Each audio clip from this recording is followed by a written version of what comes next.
Hi there, and thank you for joining us on the Overcomers Overcoming podcast. We feature those who are in the process of overcoming or have overcome any type of life encounter, life obstacle that at the time seemed to be almost insurmountable. With this podcast, we have three objectives in mind. Our first objective is we want you to know with a confident resolve you are not alone. We want to work with you. We want you to know there are others who are working with you, who want to help you through whatever you are encountering, and together we will get through whatever you're experiencing. Our second objective is there are multiple options for any life encounter you are facing. We want to help you develop a resolve that there are various options and solutions to any life dilemma. Our third objective is to help you with critical thinking skills. If you're encountering something that was possibly a decision you made sometime in the past, and if you had the opportunity for a life redo, you would make a different decision. We want to help you with those critical thinking skills that can help you make an informed decision and not encounter what you're going through at the moment. We are the Cooper Culture, a veteran-owned business. We work with business personnel and families to develop and sustain connected relationship cultures within their families and organizations. That type organization is one where people feel wanted, appreciated, and genuinely a part of that organization. I'm with my wife and business partner, Marty, who has helped me facilitate this podcast. Today we feature Yousef Benhamida, who describes for us several instances of how he overcame financial devastation to become the person he is.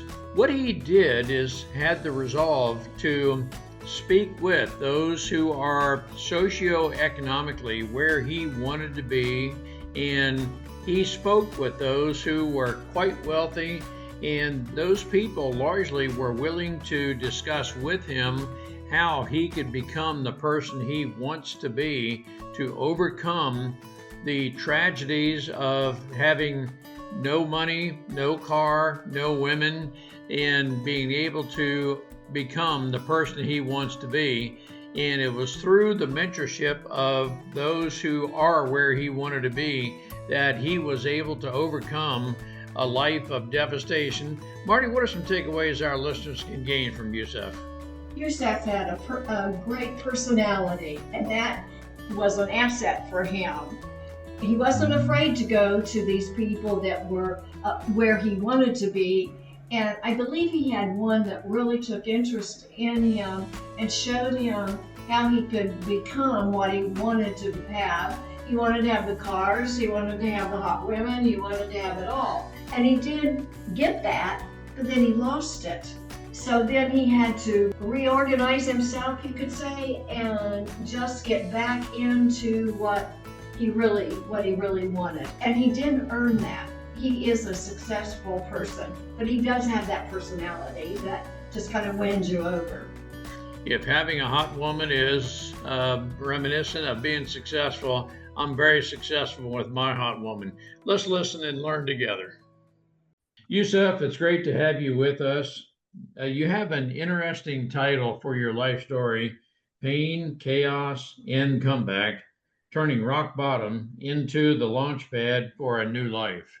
Our listeners are going to be very interested in learning about you, your resolve to overcome whatever it is you've experienced in the past, how you made decisions, what it was. Maybe you had some people in your life that helped you overcome adversity, whatever it is.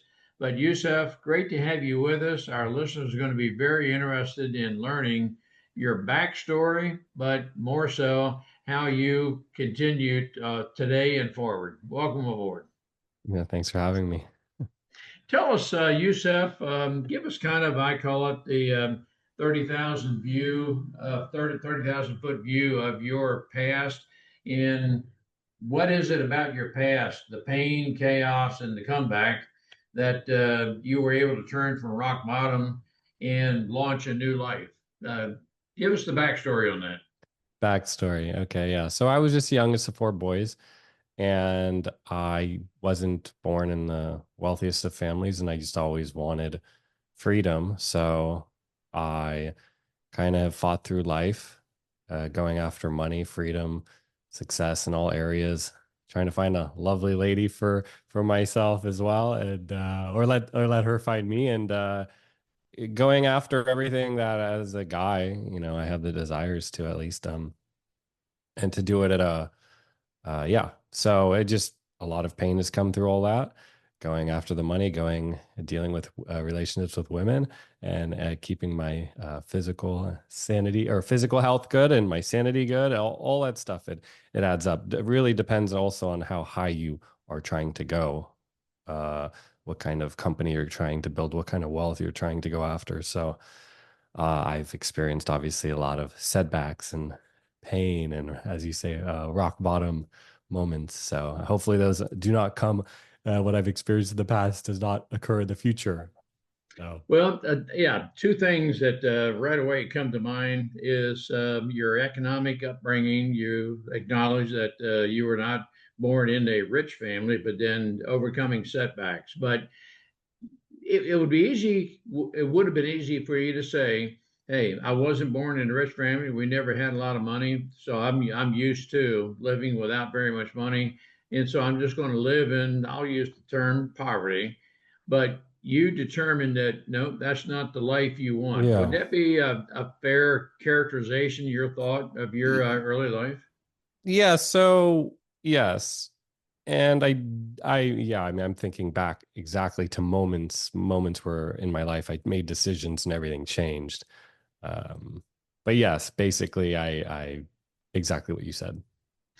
Are you a very determined kind of guy? Would you categorize yourself that way? In other words, I will overcome any obstacle I have. I'm very resilient, whatever term you want to put that. Are you naturally that kind of person? Give it my best shot. Give it my best shot. You can't really control the outcome so much, but if you fight every day and you put in everything you have and you learn and you know that and you think that you're making the best decision and you can make sure you're making the best decision that will be like the best play on the chessboard of life, then you'll have the best possible chance that that will happen. So I don't really, I'm hoping, and you get closer every day, but every day is a fight.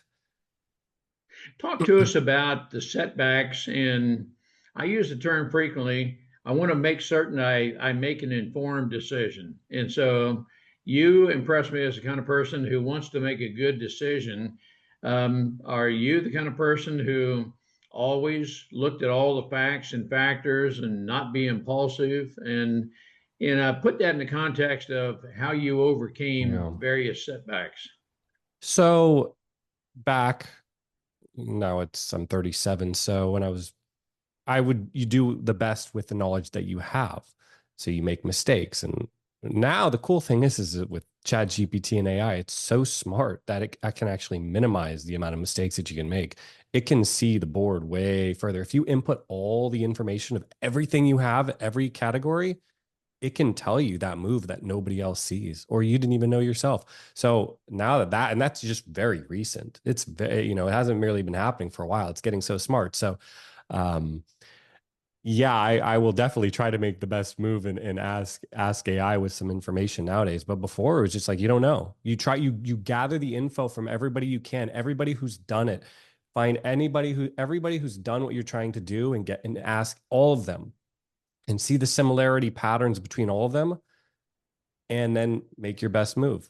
And now you can throw everything at AI and then ask it, and that'll even help you better make a better move. So, but for the most part, yeah, just trial and error and gather all the knowledge. All And right. then, I'm very yeah. interested in two aspects of what you just said. Talk to us about pre AI. Did you have specific friends that you felt mentored you, or whatever term you may use, that helped you make decisions? You felt your statement indicated to me you had friends that you felt confident you could speak to, and it's all in the context of a setback. They may have told you, well, you did make the best decision, and maybe that's what caused the setback. But a lot of things in that question, Yousef, but I'm very curious. Did you surround yourself with people that you felt that you could express yourself and help make good decisions? Not always, no. Okay. I wasted plenty of time with people who were not the people I should have been hanging around. But no, there was a time when I've definitely reached out to people who are way further ahead. People twice my age is I've commonly done it. There's one guy, Tom Gigax. He sold Tires Plus to Bridgestone, and I went up to him because he's a member of my tennis club, and he was charging $700 an hour, and I didn't have $700 to give him, so I asked him if he just talked to me for an hour for $100, and he did it. I took my notepad and I wrote down everything he told me. He told me 6 things. I did those 6 things, and my life changed. That was 11 years ago. Oh, that's great. So you knew to reach out. You gotta talk with someone to compare ideas, to Yeah. formulate decisions, and so forth. And has that been pretty much characteristic of all throughout your life, whatever setbacks you've Yeah. experienced? So this is such a great question, right? This is like such an important question that people don't know. So not always. No, for the most part, when I was younger, I was a know-it-all. I didn't know what I didn't know. There's the 4 knows. I know that I know. I know that I don't know. I don't know that I know, and I don't know that I don't know. I learned that around 22 from my tennis coach. And then I started, you do things on your own until you realize they're not working, or the pain just happens and everything's falling over. And then you get desperate and you finally throw your ego aside. And then you ask somebody like, hey, what do I do? Hopefully the right person to ask. But no, I didn't always know. Now, when I make big decisions, I will never make or build something on a path unless somebody has ever done it before. So there are a few people I've talked to recently. I've talked to both founders of MVMT. They sold their business for a few $100 million. Luckily, one of them was a friend of mine, was the assistant coaches on UCSC tennis team. Kramer LaPlante is the son of Liz LaPlante. So I was able to just get in touch with him. Jake Kassan, I paid him over intro. I paid him $1,000 to talk to him for half an hour. And he's also a friend in my group in San Diego, I ran into him, but I'm like, look, I'm going to talk to you for business. I'll give you $1,000 for 30 minutes. There's no way I'm going to talk to the guy for 30 minutes straight about business. The info that he gave me, the perception that I was able to absorb from these people completely changed the course of trajectory of my business. I talked to Paul Orfalia, billionaire, the guy who did Kinko's. I paid $800 or $600 on intro or whatever for half an hour. I've talked to plenty of people. I've paid people, and I will always consult people who've done it. I won't just ask AI because they've done it. They've seen it differently. The guy above me, his name's Jonathan Cogley. His business sold for $1 billion. I talked to him. He met with me for free, and I talked to him about everything. And the info that I got from him, I can't even tell you what it led me to, because they have this inside info of their perspective. And once you can gain their perspective and you can get inside their head, it completely changes your world. So, when you're talking to billionaires, multiple billionaires, and all these people who do hundreds of millions of dollars, and this is just business. This is only the category of business. It's very important. I could not be making the decisions I'm making and without have talked to all of them and have the confidence that I have. As you spoke with, you learned millionaires, billionaires. Did you find that most of them were willing to speak with you because of your entrepreneurial mindset, or did you come across those that said, "Well, you're not a billionaire now, therefore I'm not going to talk with you until you are," kind of thing? Or Yeah. how did you learn to associate with these kind of people? Yeah. It's very like they've already done it. They've already done it. You don't have to there's no guesswork. If No, you don't want to talk what to somebody I'm who hasn't done it. yes, no, but what Hey, I'm how do what I, how do I get to X on the map? Well, I've never been to X on the map, but I can tell you where I think they've already been to X. You know what I mean? Yeah, but I mean, there's some who have the attitude, well, if you're not a billionaire, hey, you're not in my club, therefore, I don't feel that I need to associate with you. But did you find that most of these were willing to share information with you? Yeah. Was that their mindset? No, so on intro you can pay to talk to people, but some people are more willing. Their time is scarce. You have to Yep. understand their time is scarce. So they're willing to give only so much. Like I have kids who I get DMs from kids, and I'll talk to them, but I'll only talk to them so much because I only have so much time. So some of them are more willing than others. It just really depends. Okay. But you found those who were willing to devote some amount of time to you, maybe at a cost, but they're at least willing to share information with you. Is that a fair characterization? Yeah, it depends on how well you know them and how much you want to talk to them about it. It just really depends. So, Sure. yeah.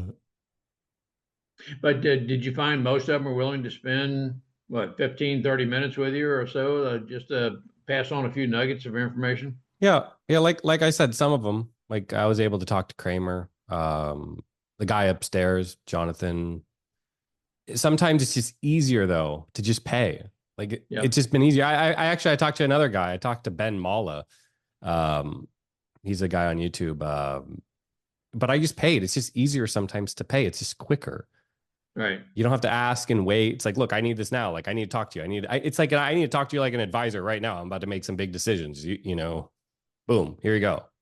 And then you get it. It's the time aspect. Sure. Was there a major setback in your life that, maybe at the time you thought, I'm not sure how I'm going to recover from this, but yet in hindsight, you think, nope, I really learned through this? Yeah. And yeah, I've definitely thought I wasn't going to recover. No, I thought I was done. Yeah, I thought I was done.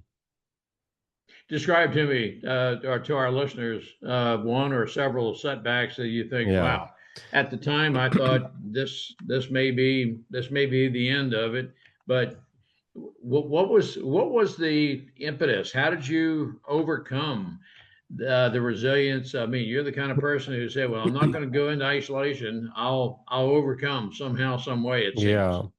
Yeah. So there were two times that come to my mind really quickly. One time was when the industry that I was in kind of tanked in 2018. The whole industry of hydroponics kind of tanked, and I just I was like, I'm going to sell my company. Like, I got to sell it, but I couldn't sell it really. And then I was like, what am I going to do? There's nothing else for me to do. So what I ended up doing was I was like, well, I guess I'll just do nothing because I don't know what to do. I've been doing this for so long. And then all of a sudden COVID happened. And then my business did better than ever because e-commerce and home and garden skyrocketed. And then it took my business to like, I'd never made that much money in my life.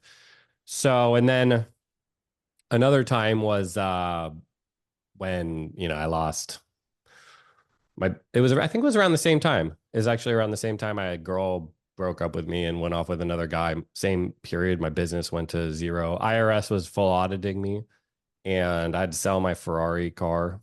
And so I had basically no car, no girl, no money. I lost it all. I had the car, I had the girl, I had the money. Um, and then all of a sudden it was like zero, and I was shaking, brittle. Definitely, I definitely thought I might jump off a cliff. It was, the shaking craziness where you're like 3 months and you're shaking craziness and you can't eat and you can't get out of bed yeah, I don't even know how I got through it. Okay, so that's where you were. So in hindsight, how did you what decisions did you make? What people did you associate with? How did you recover from Yeah. that was what I'm interpreting as a life devastating event. Yeah, life death devastating event because my dream was to have money, a Ferrari, and a girl, right? So All right, and you didn't have any of the three at that time. no, no. Um, so yeah, what did I do? It's awful. I just dealt with it. I dealt with it every day. And when something like that happens, I wrote a book about it too. That's what it led to me spending 2 years on a book about the whole thing. And then I just rebuilt slowly. I analyzed everything, I analyzed why is a business going on. I looked at the chessboard of life and I said, how did this happen? My body's freaking out. What happened? So over the course of a year, probably, you retrace all the steps that you took. It's typically like what happens when you go through breakups. You replay events over and over and over and over because your mind wants to figure out what went wrong. What did I not know? What is this? What is it? What am I trying to be taught right now? So you have quite a bit of time to figure out what you did wrong. And so I kind of compiled a lot of that in the book that I wrote. Like, what did I do wrong? And so people say, oh, what would you tell your younger self? I would give them my book. That's why I wrote the book. So it's like an SOP for like somebody at your business. Here it is. I'll lay it on. This is what happened. Don't make the same mistake. So yeah, I just dealt with it day by day and fixed things slowly, figured out what was going wrong. And a lot of it was internal. I had to look in the mirror. I had to look in the mirror every day. What was going wrong was I was looking at it every day. Everything that was going wrong was me. So I just had to keep looking in the mirror every day and looking and saying like, trying to look at myself and figure out what's wrong. Like I look at my business. I look at computer screens. I have lots of computer screens. I see everything. I see the whole company visually, every dashboard, all the teams, boom, boom, boom, boom, boom, boom, boom. I see the warehouse. I go boom, boom, boom, boom, boom. I see everything. I see this is not organized. Then it comes to a point where you got to look at the mirror every day and you go, what's wrong? What am I doing wrong? And you can be doing a lot of things wrong and you don't know. A lot. You'd spend a lot of time looking at yourself. You figure out you're doing a lot of things wrong. So yeah. And you seem to be saying that in retrospective look, you caused your demise of the what was a life major setback that no car, no woman, no money. You eventually caused all that. Am I reading you correctly? For the most part, I caused it by not knowing lots of things and either not doing or doing things when I should have. Okay, so the reason I'm asking you, Yousef, is because the age-old axiom is you cannot continue doing what you've done in the past and expect different results. That you've got to change. You made some major life decisions to reverse the situation that caused the setback to recover to be the person you are today. Am I processing what you're saying correctly? Say that one more time. Sorry. But There's a lot. yeah, there's a lot there. You took a retroactive look at yourself and you said, okay, you caused the situation that you were in, that devastating setback. Yeah. And you took time to analyze the decisions you made and so forth. And it seems you said, I can't continue doing what I'm doing. I have to make a change. Yeah. And rather than isolate and so forth, over at least it was at least a year, maybe 2 years, you eventually recovered from that major setback. Yeah. Am I processing correctly what you Yeah, no, I can't did? recall if I don't know if I isolated. I can't really recall what I did exactly in terms of that. But yeah, no, I mean obviously um yeah, I had to what you're saying, yeah, is accurate. Other than the isolation part. Yes, and I'm just asking if you did. The reason I ask you that is because it's quite likely we have one or more listeners who are experiencing or they're going toward it. They're in a setback. It's in motion. They're going the wrong direction, and Ah, so okay. Okay. and so what I'm asking you, Yousef, is that for the listener who says, man, I'll tell you what, Yousef, if you could talk with that person one on one, my revenue is decreasing. My girl doesn't like me as much, and Yeah, I can no longer afford the car. sure. Man, everything that was my identity is falling apart. Sure. If you were talking with that person, what would Yeah. you tell that person to do? Yeah. Well, I would probably tell them three things. Okay. Three things. Okay. Okay. If I was talking to them, this is exactly what I would say. Number one, I would ask them if they drink alcohol and do drugs because that creates an illusion and removes clarity, and the truth lives in clarity. Very well said. Like it. Yes.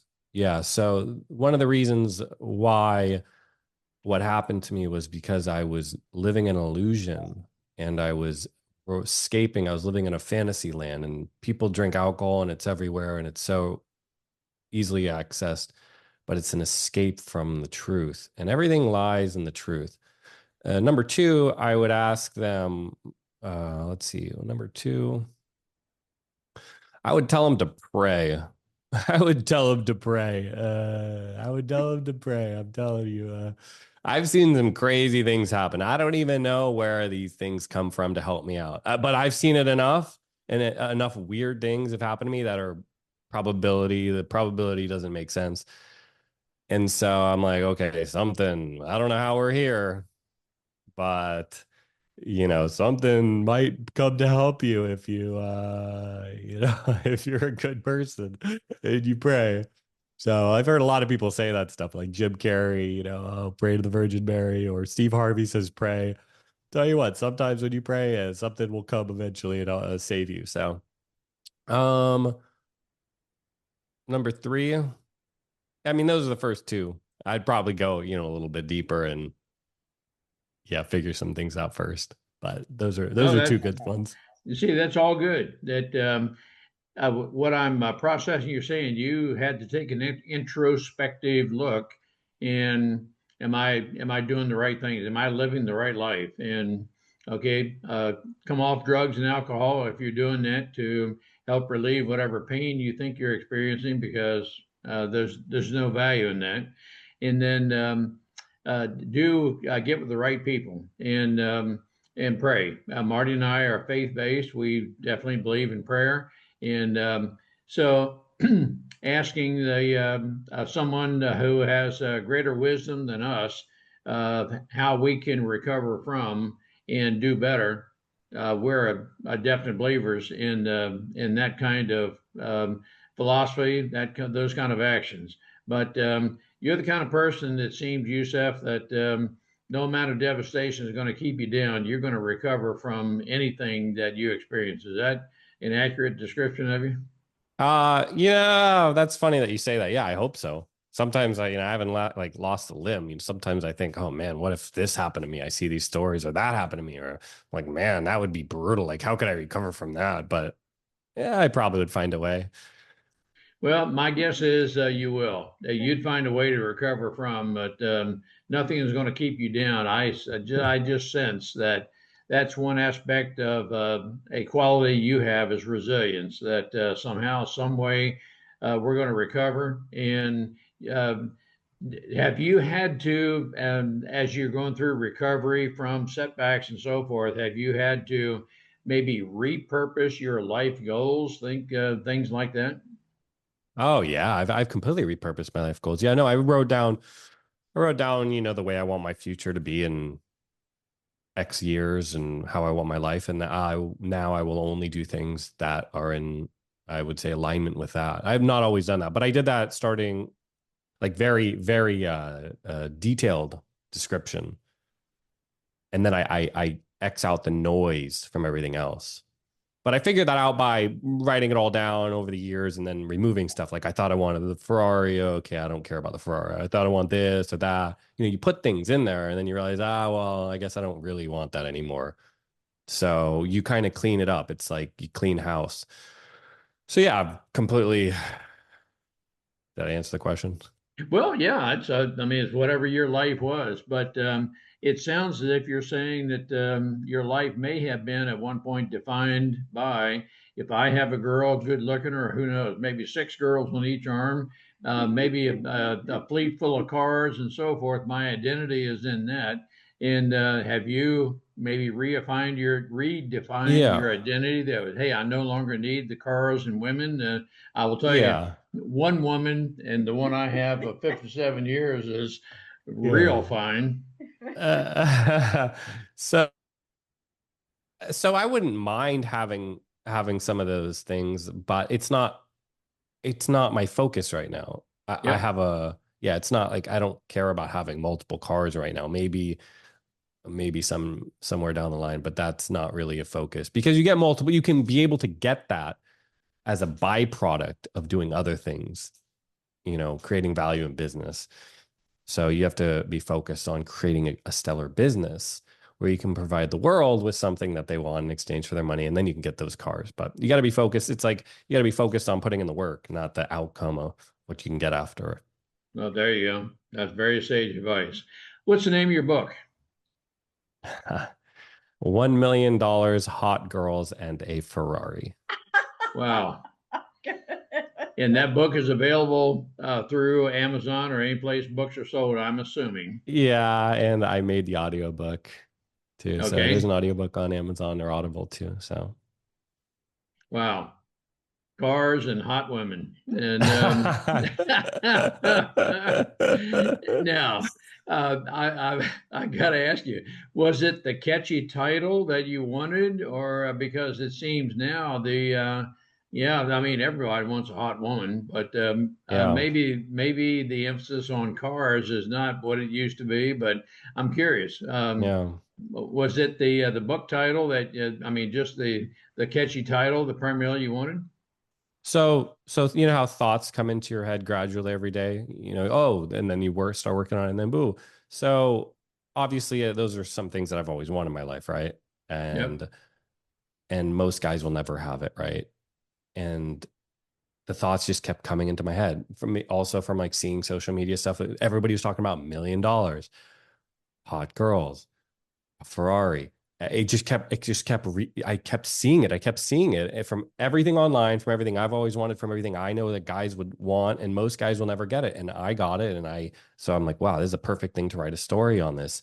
And the whole catchy thing is will it make you happy at all? And the whole story is a pretty good story if you check it out. But it just came into my head. Just like I have a lot of product titles in my business, like I have for the products that I have, they just come in. Boom, it's like something comes in and I'm like, oh, that's good. So let's go with it. All right. So answer the question.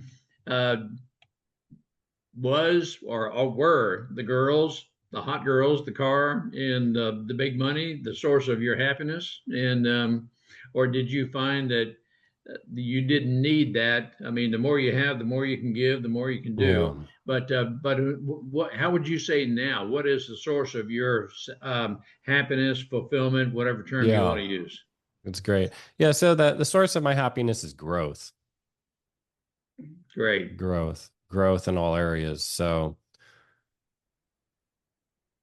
I don't know if any of the things necessarily depict growth in the title. Now, obviously, if you're desired by a lot of hot girls, then probably you're doing something in terms of growth to get that attention. But uh, yeah, the growth in terms of all areas is what makes me happy. So Now, if we could take this into a much more depth, but how would you define well, what aspect of growth really provides that life fulfillment for you? Knowledge, or how would you define growth? yeah.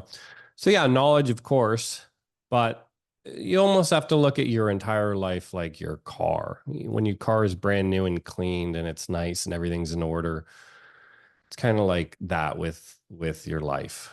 Got to look at yourself. Do you look like you're all cleaned up and in order? You look at if you have a business, is everything cleaned up and in order? You look at your home, is everything cleaned up and in order? And it starts with the very like all the little things like um fixing things that are broken or cleaning up your closet. Having everything organized leads to everything else. Um, Internal systems, everything you do, how you categorize files, everything. Um, yeah, No, and I appreciate what you just said. I categorize a lot of what you just said as core values. That what are the fundamental principles about my life that satisfy me? And I do use the word harmony frequently. Is my life in harmony? Certainly not that I'm going to avoid any adversity, but do I know how to overcome? And am I surrounded by the right people? Do I have the right mindset on the yeah, principles on which I want to move forward? And when those things are in line, I would say my life is in harmony. Not that not that everything is going to be in balance, but I have the confidence that we will overcome anything and everything. That seems to be very characteristic of your life. Yeah, you just have to fix everything and prevent things from breaking too. So that's when you come up with systems. So if you can create with systems, there's tasks. Your whole life is basically things falling apart. So it's Right. like, how can and all those take tasks. So you have to turn those tasks into repeatable things, and then create a system to where everything is fixed. So I could say a lot about it, but basically you just got to fix everything and figure out where everything's wrong and keep working on it every day. And when you've got the attitude that, hey, I'm going to continue to learn, I will fail forward. We use that expression frequently. And you learn from the past, and you're continuously moving forward. Is that pretty much a characteristic of your life? I try. I Yep. try. I try my best. I mean, No, that's all good. Well, Yousef, on behalf of our listeners, I want to thank you for your life of overcoming setbacks and hey, hot women, cars, money. It can all happen, but you don't know your life is not necessarily going to be defined by necessarily those three traits. But we do know that I think it was Zig Ziglar who said that money may not be the most important part of life, but it's pretty close to oxygen. The more you have, the better life you can live. So, Yousef, thanks for sharing with our listeners, and you're a model of overcoming adversity through resilience. It's great to have you with us. thanks for having me. All right, you have a good day. We appreciate having the opportunity to share our and our guests' life's experiences with you. The Cooper culture advances organizations to achieve and sustain high retention rates, connected communication, and trust through personality insights and principled leadership. You can contact us at our website, thecooperculture.com, and you can contact us directly at ron@thecooperculture.com or Marty, Marty, at thecooperculture.com. We work with you to help assess aspects of your culture to advance the environment and people to their best performance. We do that through our staff of certified personal performance coaches, leadership trainers, keynote speakers, and disc personality behavior experts. You can book a speaking engagement directly through our website by contacting us at ron@thecooperculture.com. We look forward to sharing our life experiences with you, some of which are profound, some of which are pretty funny. Some of those life experiences are ones we'll never do that again because we've been through stuff. We truly look forward to working with you, speaking with you, helping advance you in any way that we can.